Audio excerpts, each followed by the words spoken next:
it's a long story, actually. Do we have time? Okay. I was looking up Reiki modalities online, and in one type of Reiki, there was a picture in the background on the wall that looked exactly like Gano. And at the time, I didn't remember Gano. Like, I remembered him from when I was little, younger, growing up in Staten Island. His name and picture kept coming up, so I recognized it. Something just told me to reach out to him because I saw this picture in this Reiki video, and it wasn't actually a picture of him. It was supposed to be a picture from the 1800s of Jesus Christ. I reached out to him, I inboxed him. He replied, "What does thou seek of me?" So I thought that was a little funny, and I just simply said the truth, trying to be funny back, but having no idea that I was actually going to find the truth.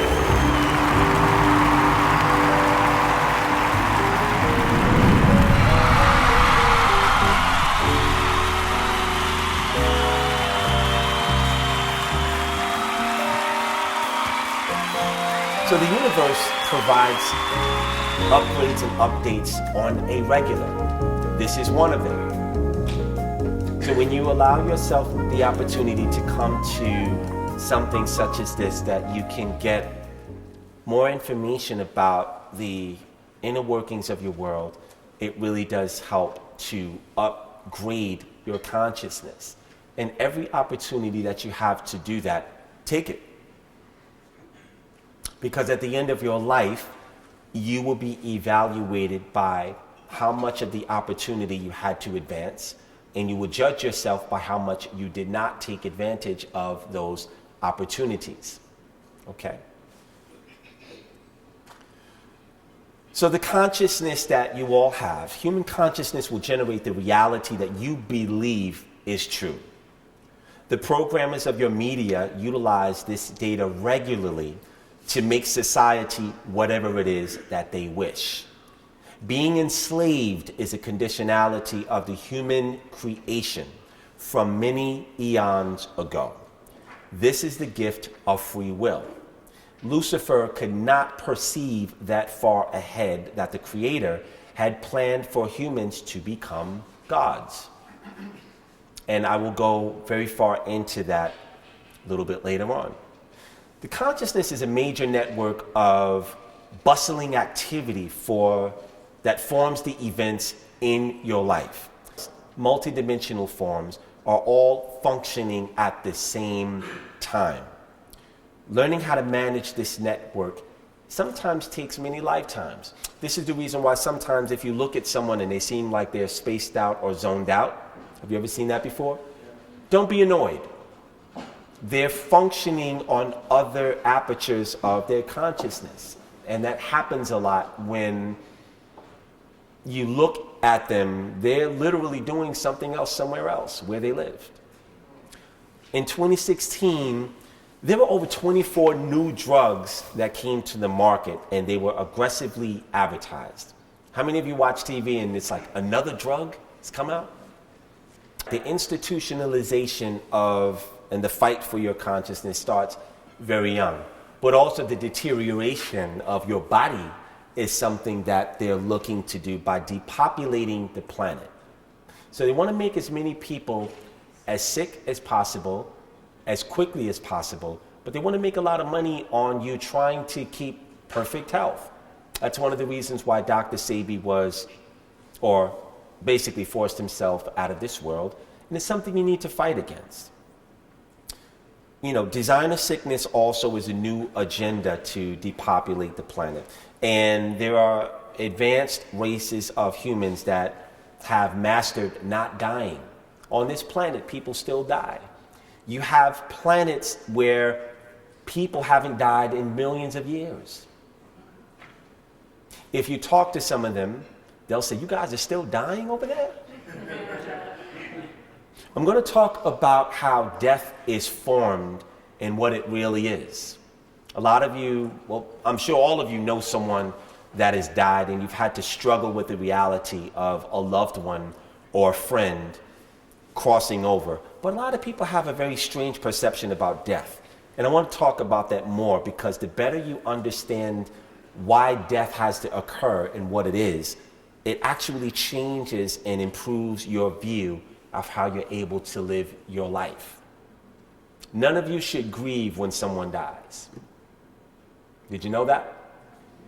You can miss the friendship, but you should actually be happy that that person has come out of their entombment. One of the things that the mythology of Jesus said, and this is what made him very dangerous, he said, "Verily, verily, I say unto you, is it not written in your law that," anybody know the rest? "Ye are gods." That's a very powerful statement.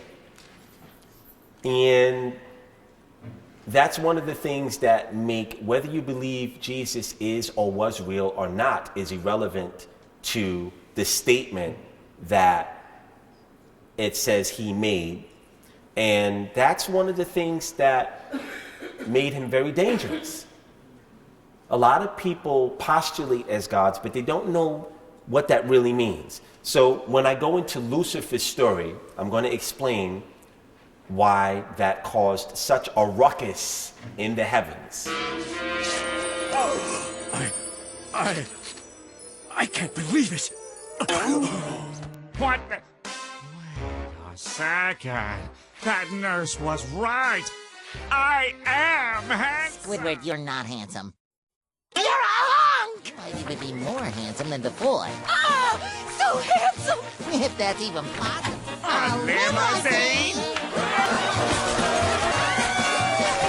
Well, I'm gonna go clip my toenails, Squidward.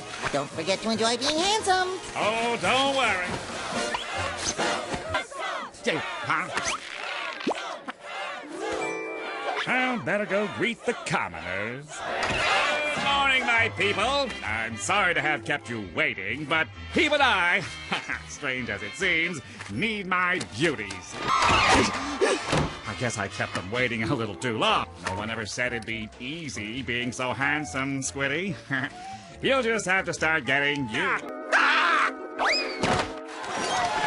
Smell me! They stole my bubble bath! Public life ain't all it's cracked up to be. I want my old life. I don't have much time. Take the door and change me, SpongeBob. Take the door and smash my face back. Don't hold back, SpongeBob. Just really let me... okay, let me just memorize. No! Hey, I wasn't ready. Would you mind waiting till... hang on a second. Squidward, you're even more handsome Well, now. SpongeBob, it was you who got me into this mess. Now you have to get me out of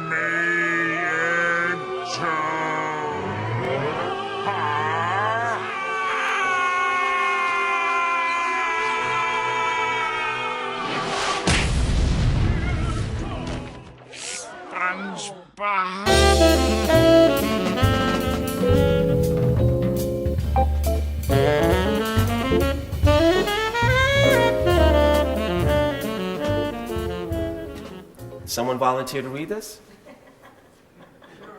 It's like this. I created man and woman with original sin. Then I destroyed most of them for sin. Then I impregnated a woman with myself as her child, so that I could be born. Later, I would kill myself as a sacrifice to myself to save all of you from the sin I gave you in the first place. Now, I'm going to ask all of you, does that make sense? I'm not saying that Jesus was not real. It's not what I'm saying. But I'm saying that right there is very interesting. The purposeful induction and introduction to religion is a fallacy that was a well thought out plan to allow the entry of disempowerment through the soft spot of belief. Religion is purposely designed with flaws in it to make the devotee accept fallacy and go against the indwelling barometer of truth and rationale. Over time, doubt, fear, utter confusion are born. Pessimism trepidation, spark past life memories of spiritual suppression and torture. Eventually, people stop seeking the Creator and accept alternative stimulus of darkness, eventually winning over the soul to powerlessness. What does that mean? It means that when we go to church at an early age, when we accept something like this, because it doesn't make sense that there's someone that died for your sins, that means technically that you could do whatever you want because the ransom has been paid, right?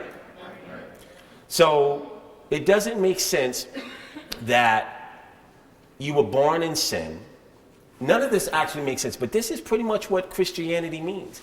And the main purpose of it, are you ready for this, is to teach you how to accept lies from an early age. This is your first introduction into turning a blind eye to something that does not feel right or sound right. And it starts very early on in your early life. And it follows you and it allows you to be controlled and manipulated easily. 9/11 was a great example of how people saw and knew that nobody did anything about it. There was no major upheaval. People didn't gather at like the Million Man March or March On and demand an explanation for that. And there were all of these documentaries that show the proof that that was something that they did. And you guys still, not you guys, but most people won't do anything about it. And this is why Donald Trump is your president. Because they've been testing you to see what they can get along with. Okay, we got away with that. They didn't do anything. Then we're going to put Sarah Palin out there and see what they do. Okay, she has a following. Okay, they're going for it. Now we're going to get Donald Trump in there. And Donald Trump knew that he was going to be the president years ago. How many of you saw the debates? It was if someone said, you will be the president. Don't worry about anything. I'm going to go more into that in a little bit. Here's another one. Parents work really hard to give their children a nice Christmas. And you're going to give the credit to Santa Claus? When your children grow up, they're going to realize that, and they probably won't say anything, but they're going to realize that my parents lied to me. They told me that somebody who didn't exist gave me the gift that they gave me. That also plants a seed of distrust. It's very insidious, isn't it? I'm living day to day. Show me the way to your heart. I'm living day to day.